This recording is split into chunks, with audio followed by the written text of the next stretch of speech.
नमस्कार दोस्तों, स्वागत है आपका RB0 स्टडी में।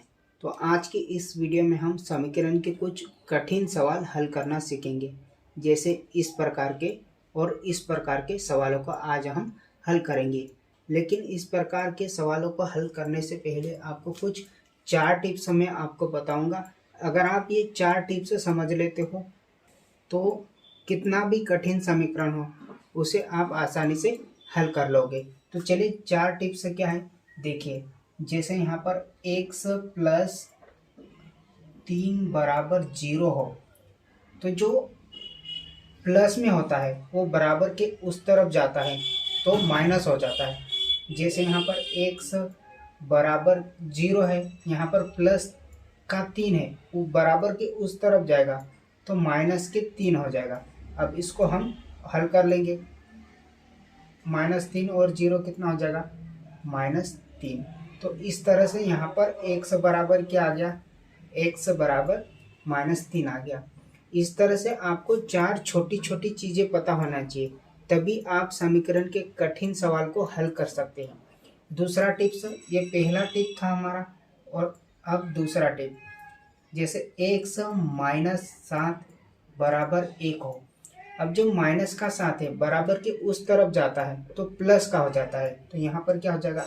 x बराबर 1 प्लस 7 हो जाएगा। 7 उधर गया, माइनस का है, बराबर के उस तरफ जाएगा तो प्लस का हो जाएगा, तो प्लस का हो जाएगा। तो x बराबर यहाँ पर क्या हो गया? 8। तो इस तरह से ये दूसरी टिप्स हो गई। अब तीसरी टिप्स देखिए। जैसे यहाँ पर 5x बराबर 25 है, ठीक है। यहाँ पर हमें सभी में x का मान निकालना होता है, चरों का मान निकालना होता है। चर क्या कहलाते हैं? जैसे x, y, z, ये सभी क्या है? चर। तो समीकरण में हमें चरों का ही मान ज्ञात करना होता है। तो इसमें भी हमें x का मान निकालना था, इसमें भी हमें x का मान निकालना है। अब यहाँ पर x के साथ 5 गुणा में है तो उधर जाके बटे में चले जाता है। जैसे यहाँ पर x बराबर 25, ये गुना में इधर जाके बटे में चले जाता है। तो इस तरह से 5 कम 5, 5 पंजे 25। तो x बराबर यहाँ पर क्या आ गया? 25 आ गया। इस तरह से, ठीक है। चौथी टिप्स और लास्ट टिप्स है। अगर इन 4 टिप्स को आप बहुत अच्छे से समझ लेते हो तो किसी भी प्रकार के समीकरण को आप चुटकियों में हल कर सकते हैं। चौथी टिप्स है, जैसे m/3 है, ठीक है, बराबर यहाँ पर 2 है। तो हमें यहाँ पर m का मान ज्ञात करना है। तो जो बटे में है, भाग में, बराबर के उस तरफ जाता है तो गुना में चले जाता है। तो 2 गुना यहाँ पर हो जाएगा 3। तो m बराबर 2 गुना 3 कितना हो जाएगा? 6। तो इस तरह से हमने यहाँ पर m बराबर 6 हमारा आंसर आ गया। तो इस प्रकार से आपको ये 4 टिप्स बहुत अच्छे से ध्यान रखना है, और यही 4 टिप्स किसी भी प्रकार के समीकरण में हम लागू करेंगे, ठीक है। तो चलिए अब हम समीकरण के कठिन सवालों को हल करते हैं। देखिए यहाँ पर x/2 माइनस 1/5 बराबर x/3 प्लस 1/4 है। तो सबसे पहले हमें समीकरण में किसका मान ज्ञात करना होता है? चरों का मान ज्ञात करना होता है। चर क्या कहलाते हैं? x, y, z, जो भी हम अल्फ़ाबेट में यूज करते हैं उन्हीं को चर बोलते हैं। तो यहाँ पर चर क्या है? x है। तो यहाँ पर हमें x का मान ज्ञात करना है। तो हम क्या करेंगे? जो x का पद है उसको एक तरफ करेंगे और जो संख्या वाली भिन्न है उसको एक तरफ करेंगे। यानी कि x वाली भिन्न को एक तरफ करेंगे और संख्या वाली भिन्न को एक तरफ करेंगे। तो हमने तो सीखा था अभी कि जो माइनस का होता है बराबर के उस तरफ जाता है तो प्लस का हो जाता है, और जो प्लस का होता है उधर जाता है तो माइनस का हो जाता है। हमने चेंज करना, उथल पुथल करना सीख लिया था। तो चलिए अब हम यहाँ पर लागू करते हैं। तो यहाँ पर लिखिए हल, ठीक है, x/2, ठीक है।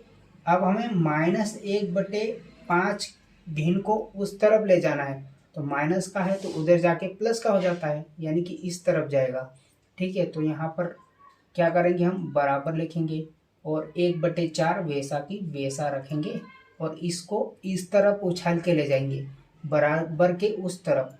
तो जो माइनस का होता है उधर जाके प्लस का हो जाता है, यहाँ पर हो जाएगा 1/5 इस तरह से। ठीक है, और 1/3 को हम इस तरफ लाएंगे तो देखिए यहाँ पर प्लस का है, बराबर के इस तरफ उछाल के लाएंगे, पक्षांतर करेंगे तो यहाँ पर माइनस का हो जाएगा, तो यहाँ पर -1/3। तो ध्यान से देखा आपने, हमने क्या किया, x वाले पद को एक तरफ किया और संख्या संख्या वाले पद को एक तरफ किया। ठीक है, अब हम आसानी से इसको हल कर लेंगे। तो अब यहाँ पर भिन्नों को हल करना है हमें। अगर हमें दो भिन्नों को घटाना हो या दो भिन्नों को जोड़ना हो तो सबसे सरल तरीका नीचे वाली संख्याओं का नीचे गुणा कर देना और इस तरह से तिर्यक में गुणा कर देना। तो देखिए नीचे वाली संख्या का हम नीचे गुणा कर देंगे, यानी कि 2 का गुणा 3 से कर देंगे तो 2 3 यहाँ पर हो जाएगा 6। फिर हम इस तरह से गुणा करेंगे तो 3 का गुणा x से करेंगे तो यहाँ पर हो जाएगा 3x। फिर यहाँ पर क्या है माइनस, तो माइनस लगाएंगे। फिर 2 का गुणा x से करेंगे तो यहाँ पर हो जाएगा 2x बराबर नीचे वाली संख्याओं का नीचे गुणा कर देंगे, 4 पंजे 20। फिर 5 एकम 5 और 4 एकम 4, प्लस का प्लस लगा देंगे इस तरह से। ठीक है, अब यहाँ पर ध्यान से देखिएगा आप कि 3x में से 2x जाएगा तो यहाँ पर क्या बचेगा, 1x बचेगा और बटे क्या था 6। ठीक है, और यहाँ पर क्या है बराबर 5 + 4 तो 9 बटे यहाँ पर हो जाएगा 20। तो हमने एक और नियम पढ़ा था कि जो बटे वाली संख्या होती है बराबर की उस तरफ जाती हैं तो गुणा में चले जाती हैं। तो यहाँ पर क्या हो जाएगा प्यारे दोस्तों, x बराबर 9/20, जो बटे में 6 है ऊपर जाके गुणा में चले जाएगा इस तरह से। ठीक है, अब जो कट रहा है उसको हम काट लेंगे। तो देखिए 2 की टेबल में 6 आता है और 2 की टेबल में 20 भी आता है। तो 2 की टेबल से कटेगा 6 कितनी बार में, 3 बार में, और 20 कटेगा 10 बार में। अब यहाँ पर क्या क्या बच गया, x बराबर 9 गुणा 3/10। ठीक है, 9 3 क्या हो जाएगा यहाँ पर 27/10। तो इस तरह से हमने यहाँ पर x का मान निकाल दिया।